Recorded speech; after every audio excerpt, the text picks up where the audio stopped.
Omicron is spreading around the world, but China's not worried. They're using the virus to push for new lockdowns.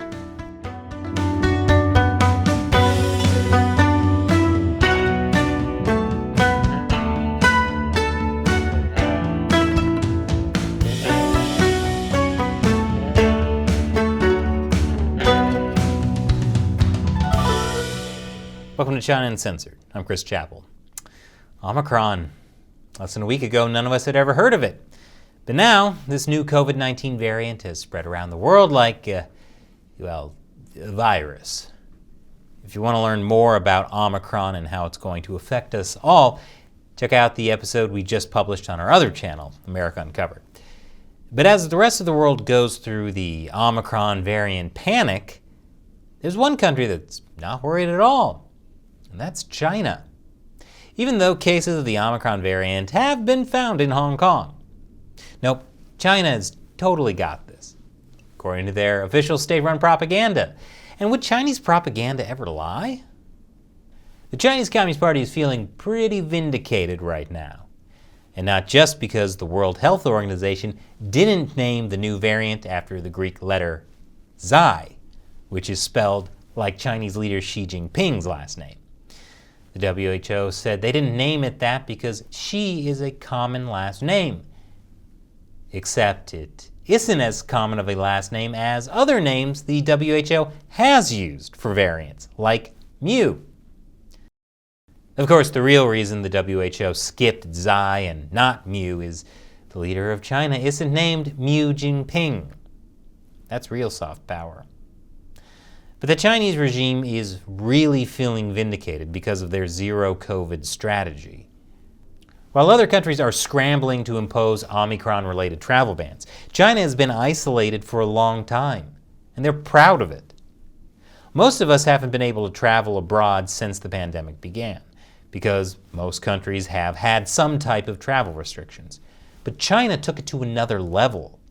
They've banned pretty much all foreign travelers since the pandemic spread globally, back in March 2020. At one point, even Chinese citizens found it almost impossible to go back to China. And now, almost 2 years later, it's still really hard for Chinese people to leave China either. International flights are limited, quarantine upon re-entry is harsh and lengthy, and China's authorities have ceased issuing or renewing passports for all but essential travel. So China has cut itself off from the rest of the world. But that's a good thing for the Communist Party, because the Chinese Communist Party loves control. And that love of control extends to how the party has been treating the coronavirus. It's one of the last countries in the world still trying to achieve zero COVID. And they're doing that with harsh lockdowns and forcing people into quarantine camps, which I've talked about in previous episodes. But the Chinese regime has been criticized for some of their extreme measures, like killing people's pets while they're in quarantine. And the Communist Party hates criticism almost as much as they love control. So back off and stop questioning them.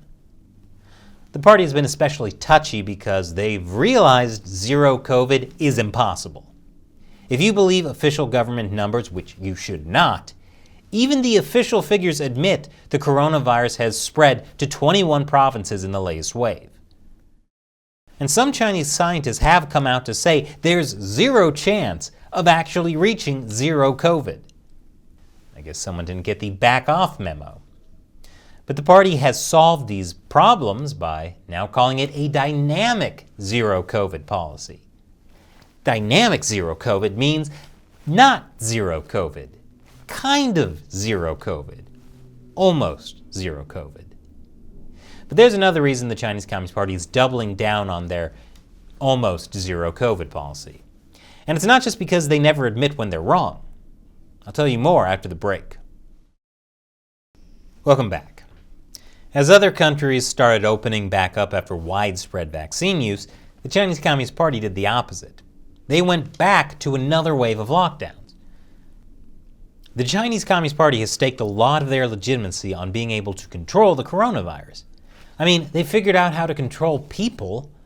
How much harder could it be to control a microscopic virus that constantly mutates? The rest of the world is trying to use vaccines to get back to normal. China can't do that because their vaccines aren't as effective. Even the head of China's CDC admitted that.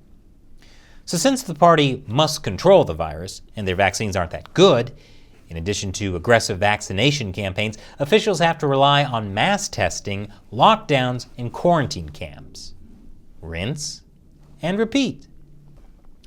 Some of the stories coming out of China's lockdowns are insane. Residents left starving inside makeshift quarantine centers fashioned out of shipping containers. Businesses forbidden from selling goods, even online. A baby reportedly tested for COVID 74 times. But most people in China are willing to deal with the lockdowns, and they have very little sympathy for those who complain. That's because they believe the Communist Party's propaganda that this is the only way to keep them safe. But as the lockdowns continue, there have been signs people just can't take it anymore. So the Chinese Communist Party is now using the new Omicron variant for a major propaganda push. They're trying to convince Chinese people and the rest of the world that the West was wrong and the Communist Party was right all along. First of all, let's not forget this new variant is the West's fault. Sure, the Omicron variant was first identified in South Africa, but that doesn't mean it came from there. Just like the original coronavirus was first identified in Wuhan, but it definitely didn't come from there. But the Omicron variant is the West's fault because they didn't curb the spread of the virus and have therefore exposed developing countries. And Western countries have failed because they relied on vaccines. China didn't rely on vaccines because their vaccines suck, so there. Sure, you might criticize China for all their lockdowns, but now they'll be able to block the Omicron invasion. Why? Because China is an impregnable fortress. Just like the Great Wall. Now you might think, isn't it too soon to declare victory before anything has happened? And while China is still dealing with a wave of Delta infections? No, it's not too soon to declare victory. According to the Global Times, China's achievements in fighting the pandemic will eventually shine in human history. And they know that because no matter what happens, they can just rewrite history. But this propaganda campaign isn't just about rubbing the West's nose in it. It's also about reassuring the West that while China is still locked down, they're open for business. Chinese state-run media is talking about how China will maintain normal economic operations. The reality is China's economy has been hit hard by the repeated lockdowns. Factories have been shut down. Ports have been shut down. It's a huge problem. But the true ramifications of this haven't been felt yet because the rest of the world is also still recovering from our coronavirus lockdowns. But if the rest of the world reopens and China is still locking down, that will put its economy in danger, which is why the Communist Party would like the world to know China's economy is doing just great. So please send them your money because they need it to keep the economy going. The question is, will the rest of the world believe this propaganda? More after the break. Welcome back. The Chinese Communist Party has always used the coronavirus as propaganda. Remember back in February 2020, when the Communist Party boasted about buying the world time to fight the coronavirus. They even produced a video claiming they were saving the world because 99% of coronavirus cases were contained within China. Well, that didn't last. But even though China containing the virus within its borders was heroic, other countries trying to contain the virus within China's borders was downright evil. Remember when Israel shut down travel from China and a Chinese official literally compared it to the Holocaust? But travel bans are good now. So the Chinese regime's narrative on the coronavirus has been all over the place. But somehow other countries keep falling for China's propaganda. Like last year, when the director of the US CDC, Rochelle Walensky, called China's really strict lockdowns successful.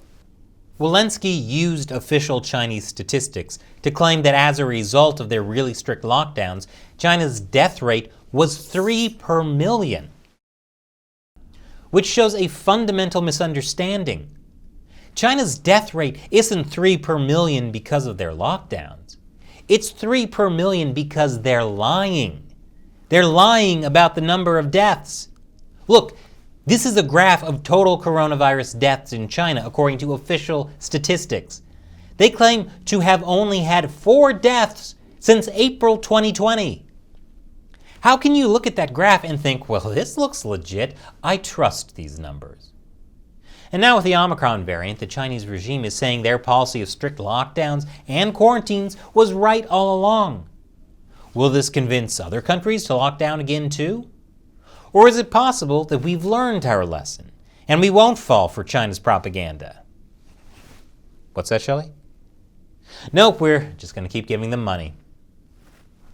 And now it's time for me to answer a question from a fan who supports China Uncensored on the crowdfunding website Patreon or the community subscription platform Locals. Bill asks, Chris, what do you think would happen if Xi made a state visit to Taiwan and addressed the Taiwan legislature, then invited Taiwan President Tsai Ing-wen to address the Chinese CCP government in the Great Hall, with both visits broadcast live and uncensored in China and Taiwan? Could it help resolve some of the problems and provide a peaceful path to reunification? Well, Bill, that's an interesting question. But the only way this would happen is if the guy from Quantum Leap took over Xi Jinping's body and made him do this.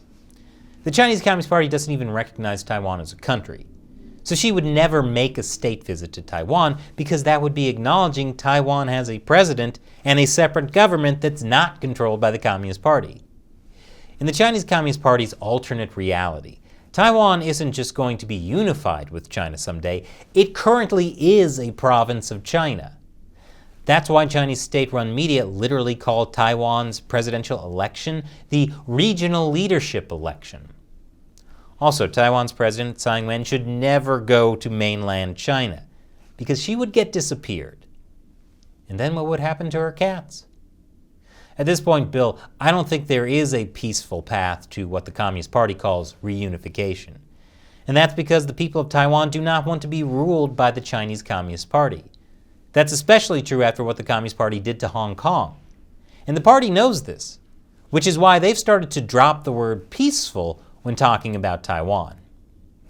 Thanks for your question, Bill. And thank you for supporting China Uncensored. And if you'd like to be like Bill, join us on Patreon or Locals, and I'll answer your questions on the show. Once again, I'm Chris Chappell. Thanks for watching China Uncensored.